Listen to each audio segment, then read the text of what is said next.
y hemos hecho un desastre de las cosas con técnicas ordinarias que solo el cielo sabe lo que podríamos hacer si nos hiciéramos con las psicotécnicas y empezáramos a resucitar a la gente y a prolongar la vida insufriblemente.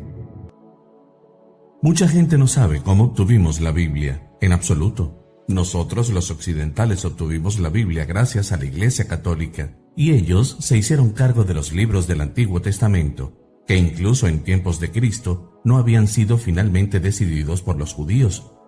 Los judíos no cerraron el canon del Antiguo Testamento hasta el año 100 después de Cristo, o alrededor de esa fecha, en el Sínodo de Jamnia, y luego finalmente decidieron cuáles eran los libros canónicos de las escrituras hebreas y los incorporaron en el texto mesorético, la copia más antigua de la cual data del siglo X, a principios del siglo X después de Cristo. Los libros que se incluirían en el Nuevo Testamento no se decidieron finalmente hasta el año 382 después de Cristo, nuevamente en el Sínodo de Roma, bajo el Papa Dámaso. Así que fue la Iglesia Católica, la que promulgó la Biblia y dijo que estamos dando estas escrituras en nuestra autoridad y por la autoridad de la tradición informal que ha existido entre nosotros desde el principio, inspirada por el Espíritu Santo. Así que recibes históricamente la Biblia por decisión de la Iglesia Católica, que insiste, por lo tanto, en que la Iglesia, colectivamente hablando, bajo la presunta guía del Espíritu Santo, tiene la autoridad para interpretar la Biblia, y puedes aceptar eso o dejarlo. Los hindúes creen que los Vedas son divinamente revelados e inspirados con tanto fervor como cualquier cristiano o cualquier judío.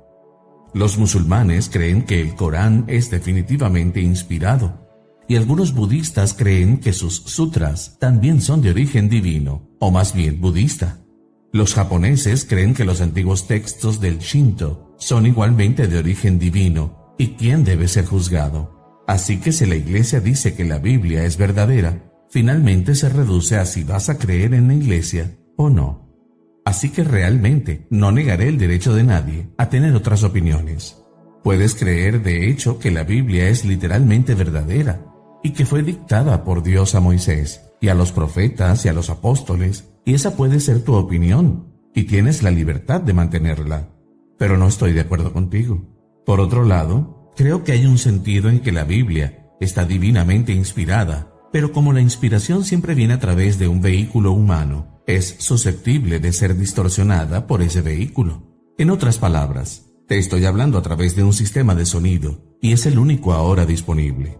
Ahora bien, si hay algo malo con este sistema de sonido, cualquier verdad que pueda decirte será distorsionada. Mi voz será distorsionada, y podrás confundir el significado de lo que te dije. Así que, por lo tanto, todo el que recibe inspiración divina, cualquiera que la reciba, la expresará dentro de los límites del lenguaje que conoce.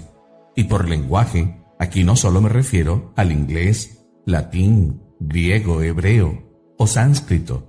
Me refiero al lenguaje en el sentido de qué tipo de términos están disponibles para ti, qué tipo de religión te enseñaron. Mi opinión es que Jesús de Nazaret era un ser humano como Buda, como Sri Ramakrishna, como Ramana Maharshi, etc., que temprano en la vida tuvo una experiencia colosal de lo que llamamos conciencia cósmica. Ahora, no tienes que ser de ninguna religión en particular para tener esta experiencia. Puede sucederle a cualquiera en cualquier momento, como enamorarse en mayor o menor grado, pero eso sucede en todo el mundo, y cuando te llega, lo sabes. A veces viene después de una larga práctica de meditaciones y disciplina espiritual. A veces viene sin ninguna razón que nadie pueda determinar.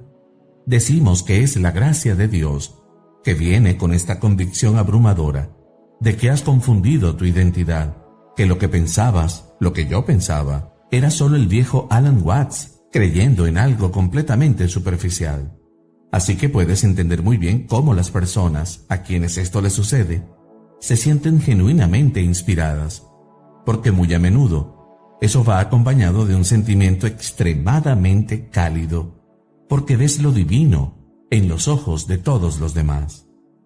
Cuando Kabir, un gran místico hindú musulmán, era un hombre muy viejo, solía mirar a la gente y decir: ¿a quién voy a predicar?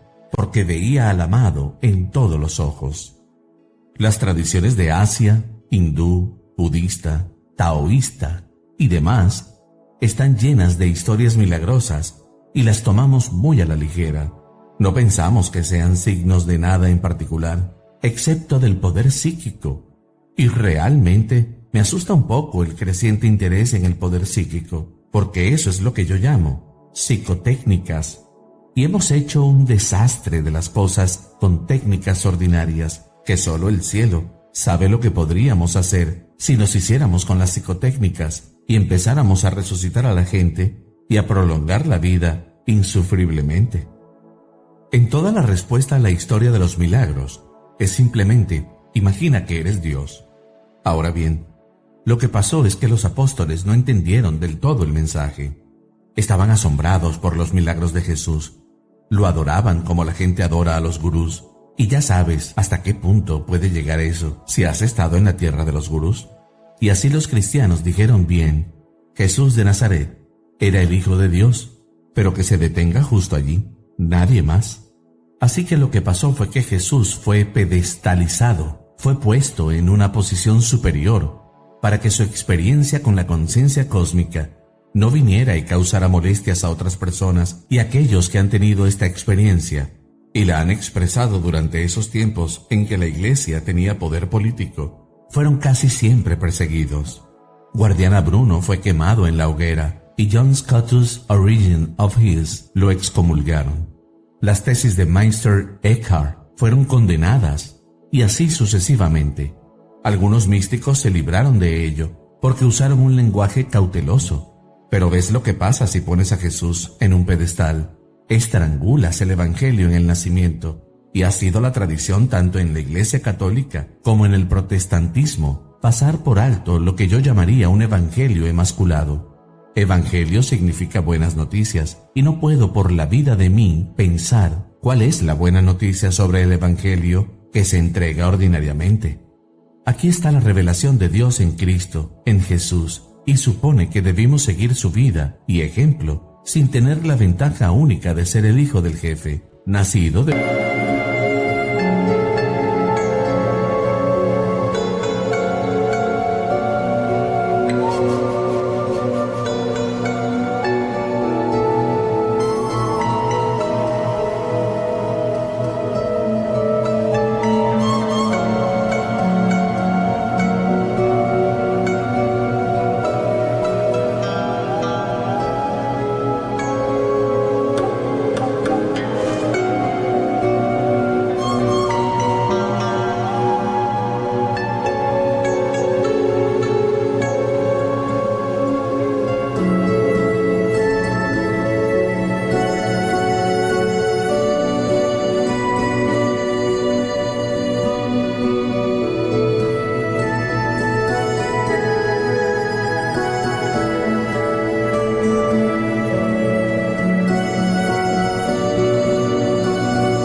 Virgen, sabiendo que Él es el Hijo de Dios, teniendo el poder de los milagros, sabiendo que básicamente es imposible matarlo, que va a resucitar al final, y se nos pide que tomemos nuestra cruz y lo sigamos cuando no sabemos eso de nosotros mismos en absoluto.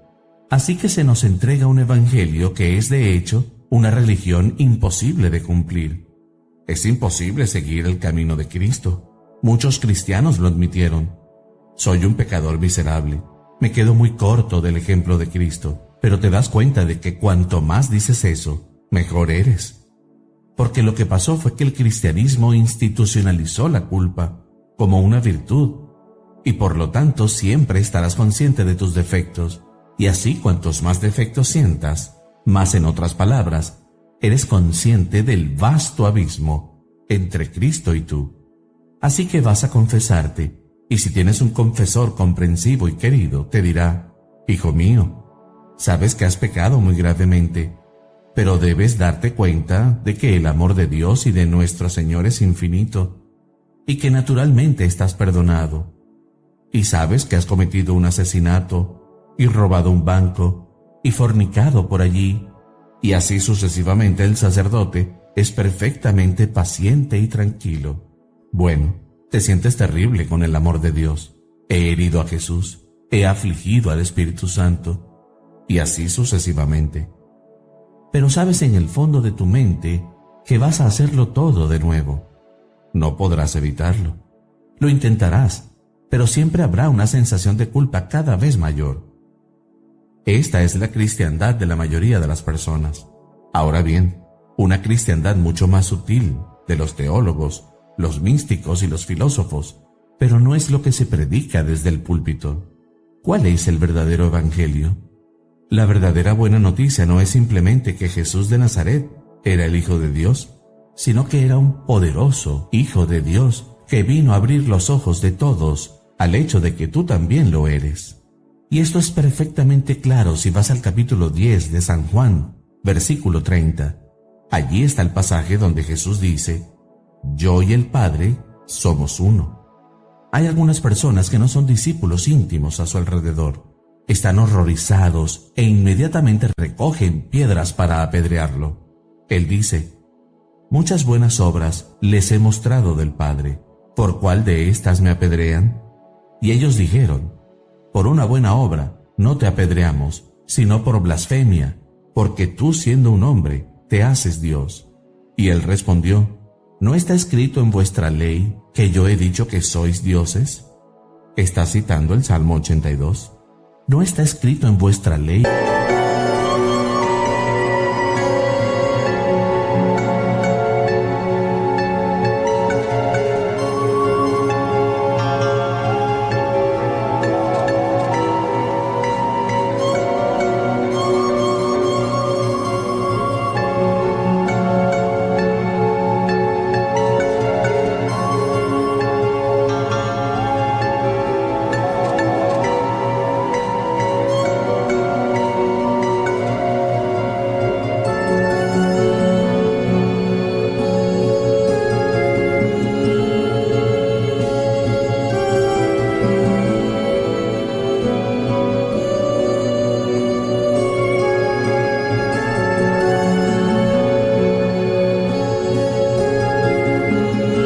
Que yo he dicho que sois dioses.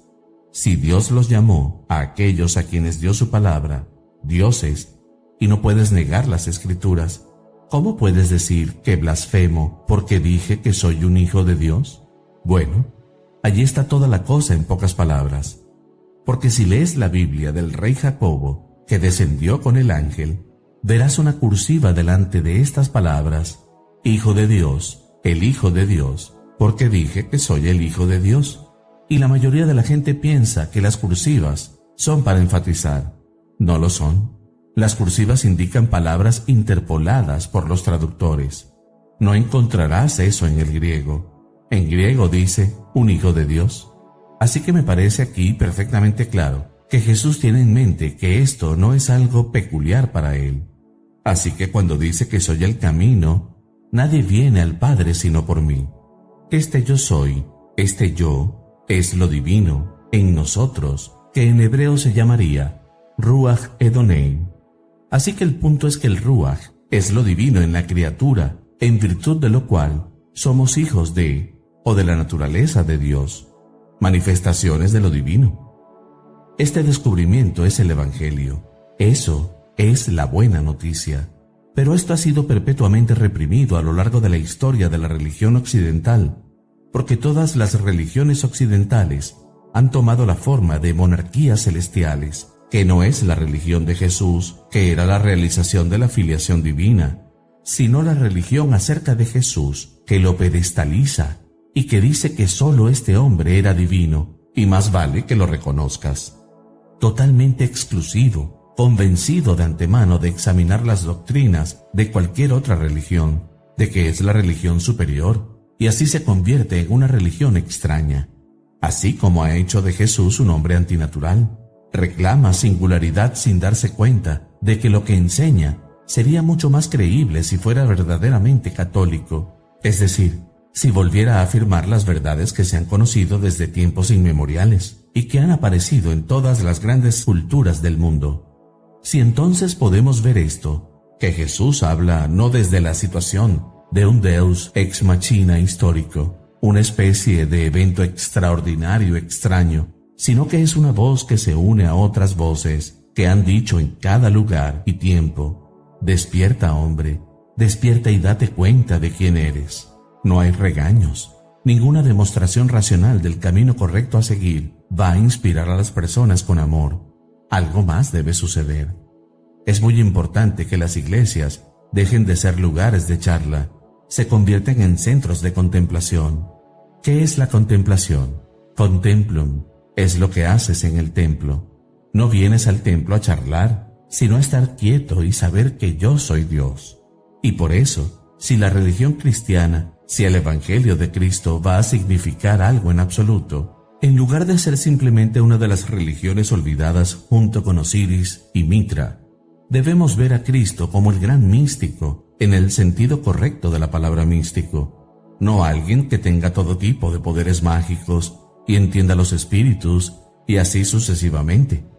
Un místico, estrictamente hablando, es uno que realiza la unión con Dios por cualquier nombre.